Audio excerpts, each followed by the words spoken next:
Good evening all of you. स्वागत है आप सभी मित्रों का आज की इस मुलाकात में, चर्चा में।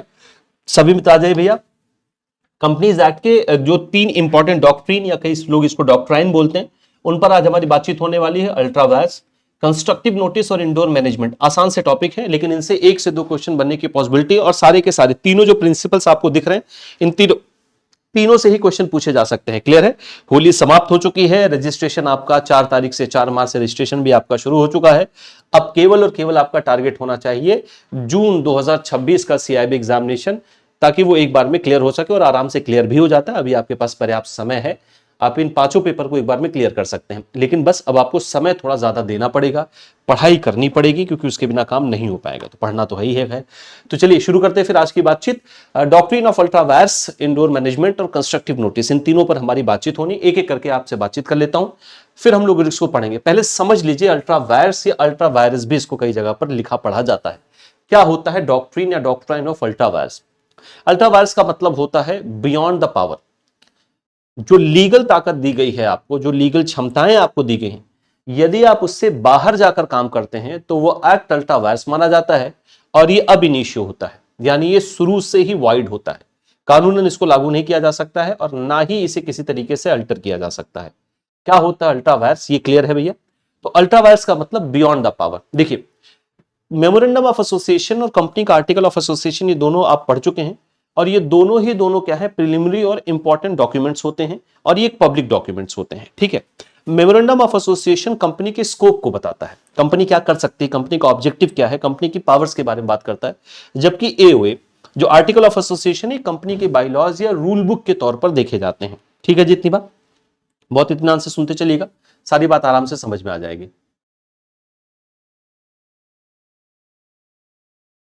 ठीक है जी।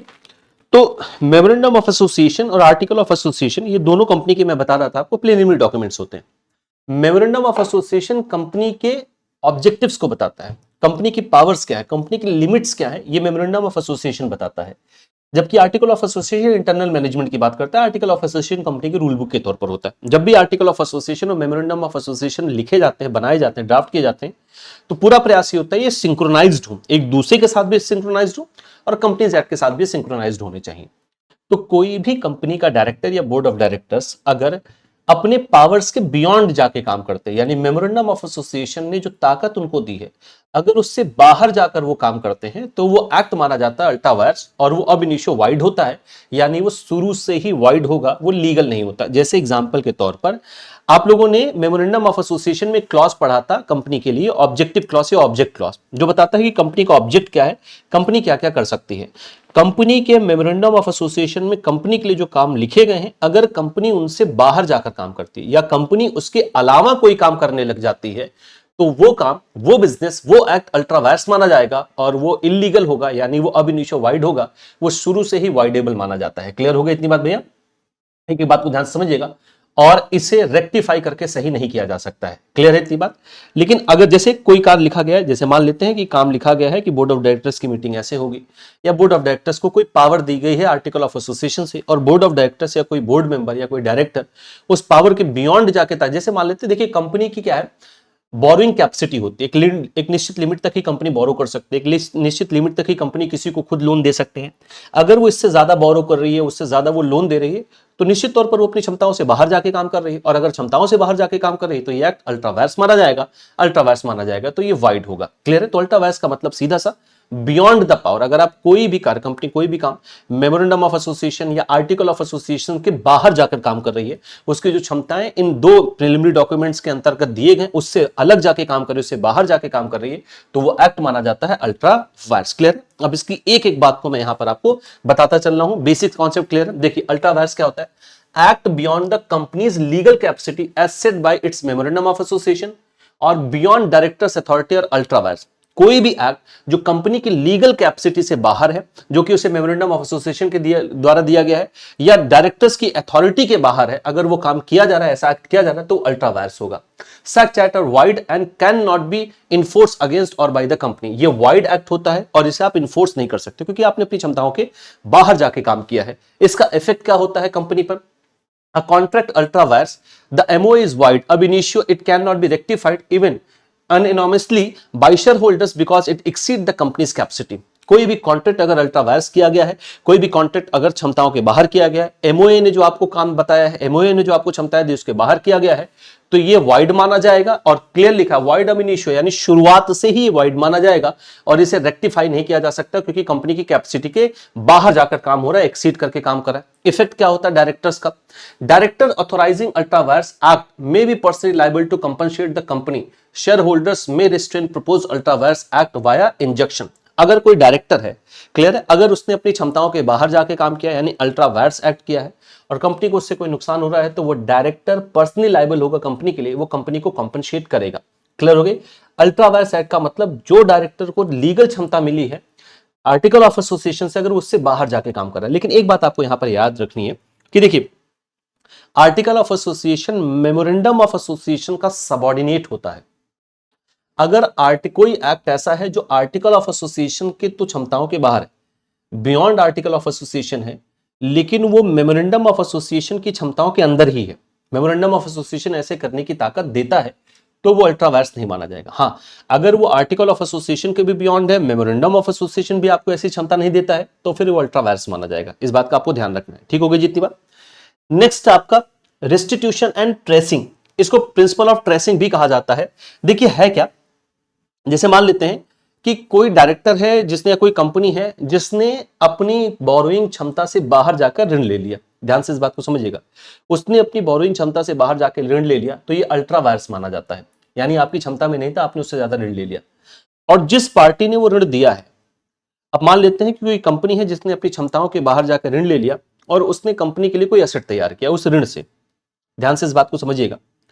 अब जिसने ऋण दिया है, अगर वो ट्रेस कर पा रहा है कि मैंने जो ये, एक तो अल्ट्रा वायर्स ऋण लिया गया है और इस ऋण से ये पर्टिकुलर एसेट तैयार किया गया है, अगर वो ट्रेस कर पा रहा है तो ऐसे केस में उस प्रॉपर्टी पर वो अपना अधिकार जता सकता है। लेकिन अगर ट्रेस नहीं हो पा रहा है तो कंपनी उसको यूज करती रहेगी, क्योंकि कंपनी ने कंपनी के नाम पर ऋण लिया है। इस बात का आपको ध्यान रखना है। देखिए क्या कहा जा रहा है, वेयर मनी और property from an ultra vires transaction is traceable, कोई मनी या प्रॉपर्टी जो अल्ट्रा वायर्स ट्रांजैक्शन से हुआ है, मतलब क्षमताओं से बाहर ज्यादा जाकर ट्रांजैक्शन किया गया है, वो ट्रेसेबल है and remains with the company, और कंपनी के साथ है।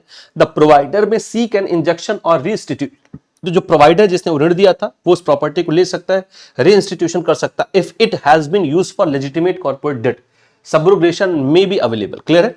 तो अगर कंपनी उसको लेजिटिमेट अपने लिए यूज कर रही है और आप उसको ट्रेस कर पा रहे हैं, तो आप उसको ऋण वो ले सकते हैं।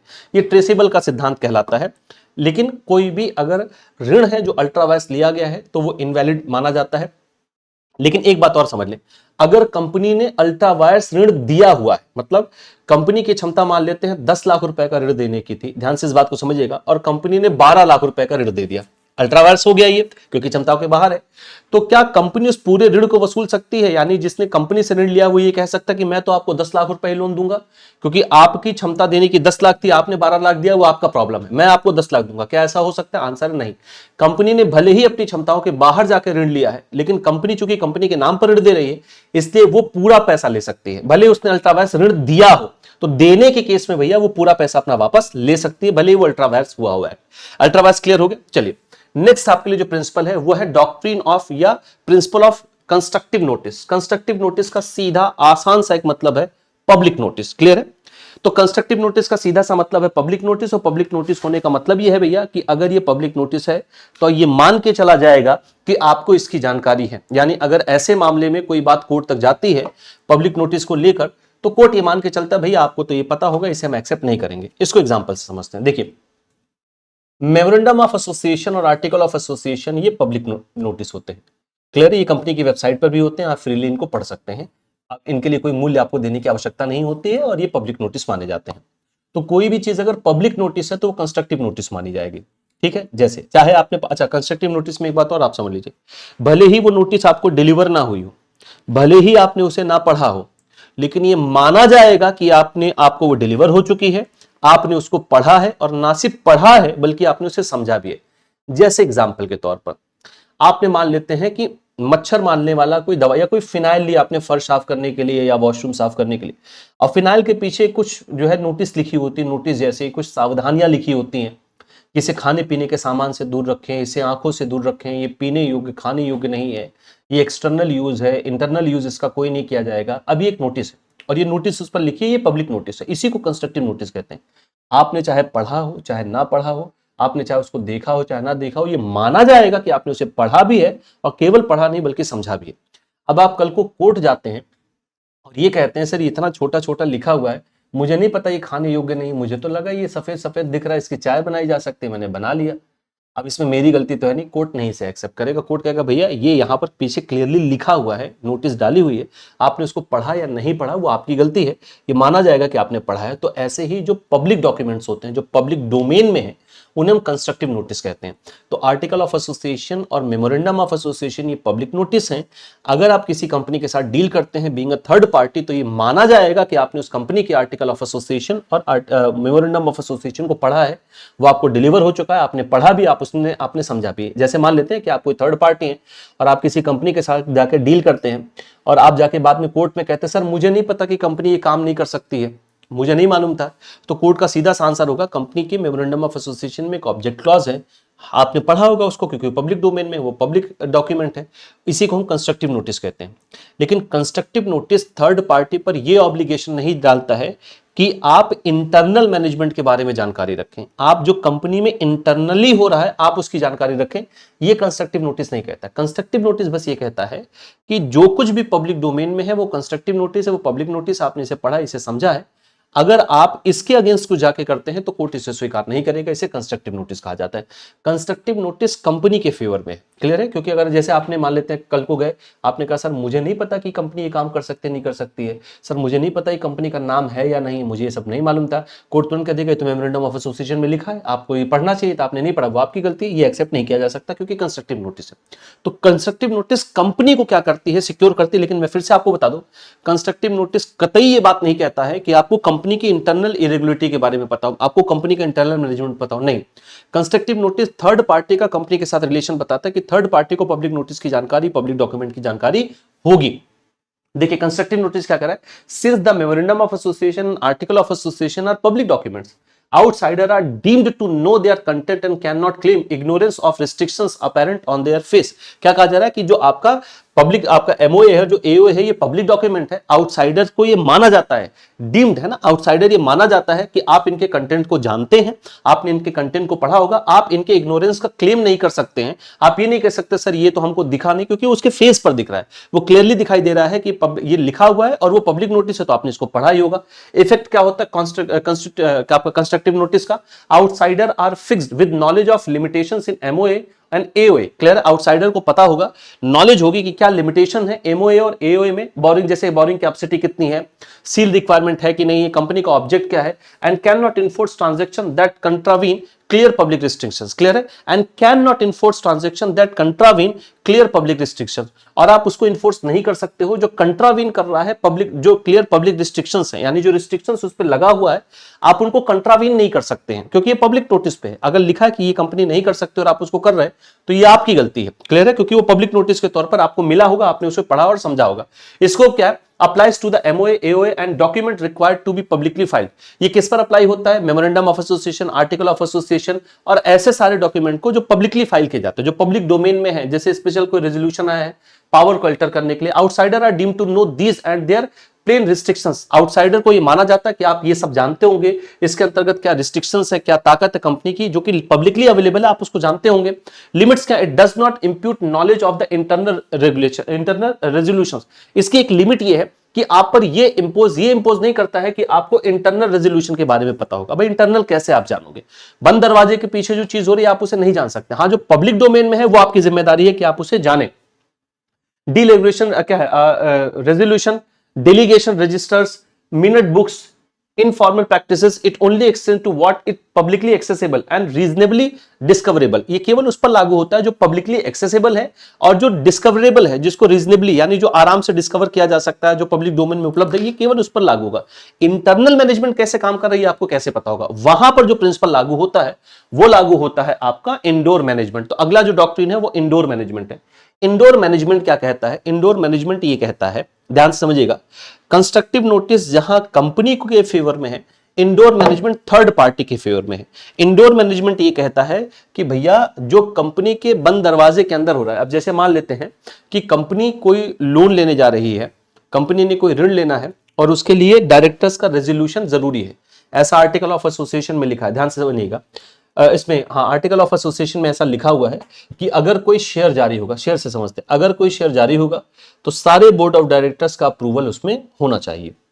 ये आर्टिकल ऑफ एसोसिएशन में लिखा है, ये मैंने पढ़ा हुआ है, क्योंकि article of association public domain में है, मेरी जिम्मेदारी है भाई मुझे जानना चाहिए, ठीक है। मैंने आर्टिकल ऑफ एसोसिएशन पढ़ा कि पर्टिकुलर शेयर जारी होने के लिए बोर्ड ऑफ डायरेक्टर्स की अनुमति की जरूरी है। अब शेयर मार्केट में आया तो कंपनी के एओए में लिखा है कि भैया इसका बोर्ड ऑफ डायरेक्टर्स का अप्रूवल आवश्यक है और आपने जारी किया, तो मैं तो यही मान के चलूंगा ना कि आप अप्रूवल लेके आ रहे हो, क्योंकि आपका आर्टिकल ऑफ एसोसिएशन कह रहा है कि अप्रूवल जरूरी है, तो मैं तो यही मान के चलूंगा ना कि आपने अप्रूवल लिया होगा। अब आप बंद दरवाजे के अंदर अप्रूवल नहीं ले रहे हो, ये मुझे कैसे पता होगा? ये मुझे नहीं पता होगा। कंस्ट्रक्टिव नोटिस कहता है कि आपको जो पब्लिक डोमेन में है वो आपको पढ़ना चाहिए, वो आपको जानना चाहिए। मैंने पढ़ा, मैंने जाना। अब आप बंद दरवाजे के अंदर अपनी मीटिंग में कोई बात बदल दो, आप बिना अप्रूवल के लेके चले आओ, ये मुझे कैसे पता होगा? तो इस केस में थर्ड पार्टी का फेवर होगा, इस केस में थर्ड पार्टी को प्रोटेक्ट किया जाएगा। अगर वो कोर्ट में जाता है, उसने कहा कि भैया मुझे पता था कि ये अप्रूवल के थ्रू आएगा, रेजोल्यूशन पास करके आएगा, इन्होंने डायरेक्टर से अप्रूवल नहीं लिया तो ये इनकी गलती है। बंद दरवाजे के अंदर इन्होंने क्या मैनेज, इनका क्या मीटिंग हुआ, क्या इन्होंने डिस्कशन किया, वो मुझे कैसे पता होगा? तो इसमें थर्ड पार्टी को फेवर किया जाएगा। ये एक्सेप्शन है कंस्ट्रक्टिव नोटिस का, हमेशा याद रखिएगा। ये एक्सेप्शन है किसका? कंस्ट्रक्टिव नोटिस का। इंडोर मैनेजमेंट एक एक्सेप्शन है। कंस्ट्रक्टिव नोटिस जहां कहता है कि आपको जानकारी होनी चाहिए, इंडोर मैनेजमेंट कहता है कि इंटरनल इरेगुलरिटी की जानकारी आपको नहीं हो सकती है, जो पब्लिक डोमेन में है वो आपको जानना चाहिए। तो इंडोर मैनेजमेंट थर्ड पार्टी के फेवर में, थर्ड पार्टी के प्रोटेक्शन में है। क्लियर है इतनी बात? एक बात का आपको ध्यान रखना है कि इंडोर मैनेजमेंट कहां पर लागू नहीं होता? अगर कोई व्यक्ति थर्ड पार्टी है और उसे पहले से पता है कि ये कंपनी में इरेगुलरिटी चल रही है, उसे मालूम है कि कंपनी में सारी चीजें चल रही हैं, अगर उसे पहले से इस बात का ज्ञान है कि ये इरेगुलरिटी कंपनी में है, तो फिर उसे इंडोर मैनेजमेंट का कोई प्रोटेक्शन नहीं मिलता। हाँ, अगर आप थर्ड पार्टी हैं, आपने मेमोरेंडम ऑफ एसोसिएशन और आर्टिकल ऑफ एसोसिएशन को पढ़ा, आप जानते हैं, सही मान के आप सारा काम करें, अब मैनेजमेंट इंटरनली कोई डिसीजन ले रहा है वो आपको कैसे पता होगा? इसीलिए इसको इंडोर मैनेजमेंट कहलाता है। बंद दरवाजे के पीछे जो आपका मैनेजमेंट है वो क्या डिसीजन ले रहे हैं, बाहर के व्यक्ति को कैसे पता चलेगा? वो तो यही मान के चलेगा ना, आर्टिकल ऑफ एसोसिएशन ऐसा कह रहा है, मेमोरेंडम ऑफ एसोसिएशन ऐसा कह रहा है, तो आप उसका पालन कर रहे होगे। अब आप उसका पालन नहीं कर रहे हो तो आपकी गलती, वो मुझे नहीं पता होगा। इस प्रिंसिपल को कहते हैं इंडोर मैनेजमेंट। ठीक है, देखिए क्या है, outsider dealing in good faith may assume the company has complied with its internal procedure and formalities। जो आउटसाइडर है भैया, जो गुड फेथ में किसी कंपनी के साथ डील कर रहा है, वो तो ये अज्यूम करेगा ना कि कंपनी जो है वो कंप्लाइड है, कंपनी सारे जो इतने रूल्स नॉर्म्स है उसको कंप्लाई कर रहा है, जो भी इंटरनल प्रोसीजर, जो भी फॉर्मेलिटीज उनको पूरा कर रहा है। The need not investigate internal regularity beyond the public document. जरूरी नहीं कि पब्लिक डॉक्यूमेंट के बियॉन्ड जो रेगुलरिटी है उसको वो जाके जांच करे। भाई वो क्यों जांच करे? उन्होंने देखा कि हमने भाई देखा पब्लिक नोटिस में, पब्लिक डॉक्यूमेंट में लिखा हुआ है कंपनी इस तरीके से काम कर रही होगी, जब पब्लिक डॉक्यूमेंट में लिखा है तो कंपनी कर भी रही होगी, मुझे इंटरनली जाके वो रेगुलेट उसको जांच करने की कोई जरूरत नहीं। अब कंपनी अगर उसके कुछ उलट काम करेगी तो मुझे प्रोटेक्शन मिलेगा, क्योंकि मुझे बंद दरवाजे के अंदर क्या कंपनी डिसीजन ले रही है उसकी मुझे कोई जानकारी नहीं होगी। Effect of indoor management, if the transaction is within the apparent authority and consistent with MOA, outsider can presume internal approval, board resolution were properly obtained unless red flags exist। क्या है भैया इंडोर मैनेजमेंट का क्या effect है? अगर transaction with in the apparent authority हुआ है, यानी इंट्रा वायरस हुआ, अल्ट्रा वायरस नहीं हुआ है भैया वो, है ना, और कंसिस्टेंस एमओए एओए के साथ, जैसा एमओए कहता है, जैसा एओए कहता है वैसा ही सब कुछ हुआ है, तो आउटसाइडर ये अज्यूम कर सकता है ना कि जो भी इंटरनल अप्रूवल था वो आपने लिया होगा। तब तक वो अज्यूम करेगा जब तक कि उसे कोई रेड फ्लैग नहीं दिखता है। क्लियर है? जब तक कोई समस्या नहीं आती तब तक तो वो यही अज्यूम करेगा। रूल क्या है? आउटसाइडर में assume compliance with the internal procedure that necessary resolution were properly passed where the act is not inconsistent with the MOA and AOA, the counter party act in good faith। तो क्या कोई rule कहता है? कोई rule यही कहता है कि अगर आप काउंटर पार्टी यानी जो थर्ड पार्टी वो गुड फेथ में काम कर रही है, तो वो ये मान के चलेगी, वो ये अज्यूम करके चलेगी कि सारी जो भी इंटरनल रेगुलेशंस हैं कंपनी उसका पालन कर रही होगी। अगर वो कंसिस्टेंस है उसके साथ क्या नाम है, कंपनीज एक्ट के साथ, एओए कंसिस्टेंस है आपके एमओए के साथ, तो वो मान के चलेगा ये सारा रूल वैसे ही होगा जैसा लिखा गया है।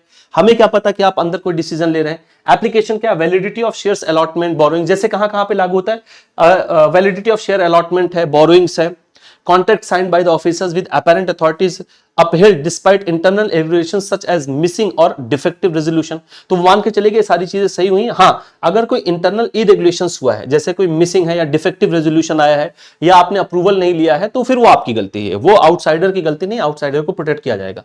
एक सवाल ये बनता है कि ये किसका एक्सेप्शन है? ये एक्सेप्शन है कंस्ट्रक्टिव नोटिस।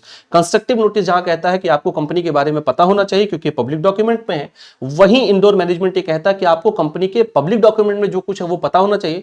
इंटरनल जो रेगुलेटरीज हैं, जो इंटरनल मैटर्स हैं, उसकी जांच करने की जरूरत आपको नहीं, क्योंकि वो अज्यूम किया जाता है कि कंपनी वैसे ही काम कर रही होगी जैसा उसका एमओए और एओ कह रहा है। अगर नहीं कर रहा है तो फिर वहां पर थर्ड पार्टी को प्रोटेक्ट किया जाता है। ये तीन डॉक्ट्रिन है, doctrine of ultra vires, doctrine of constructive notice, doctrine of indoor management. इसमें कौन किसका एक्सेप्शन है इसको आप जरूर याद रखिएगा। ठीक है जी, इतनी बात।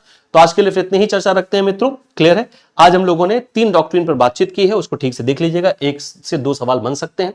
बाकी आपके महापैक के विषय में मैं लगातार आपको जानकारी देता रहता हूं। मैं फिर से आपको बता दूं, महापैक अगर आप लेते हैं तो जो रनिंग और अपकमिंग बैचेस आपको फ्री ऑफ कॉस्ट मिलते हैं वो तो मिलते ही मिलते हैं, साथ ही साथ इसमें इलेक्टिव पेपर्स की क्लासेस भी आपको फ्री ऑफ कॉस्ट मिलती हैं। फाउंडेशन बैच ऑलरेडी चल रहा है, बहुत जल्दी हम आपके लिए एमसीक्यू भी लॉन्च करने वाले हैं, बहुत जल्दी उसकी सूचना आपको मिलने वाली। कुछ और आप उससे जानना चाहते हैं, पूछना चाहते हैं इस पर्टिकुलर एग्जाम के विषय में, अपने एप्लीकेशन चूंकि अभी आपके फिल किए जा रहे हैं उस वहां कहीं कोई दिक्कत आ रही है तो आप मुझसे चर्चा करते रहिए। इस क्यूआर कोड को स्कैन करके एक डेडिकेटेड टेलीग्राम ग्रुप है, आप इससे जुड़ सकते हैं, या टेलीग्राम पर आप सिंपली सर्च करें आशीष सर जीआईबी सीआईबी एग्जाम, आप इस माध्यम से भी मुझसे जुड़ सकते हैं। तो आज के लिए इतनी चर्चा रखते हैं, मिलते हैं कल नई मुलाकात में, बातचीत करेंगे। कंपनीज एक्ट में अभी कुछ हमारी चर्चा बची हुई है, उस पर बात अभी होनी है। आज के लिए इतने रखते हैं, बहुत बहुत धन्यवाद, थैंक्स अ लॉट।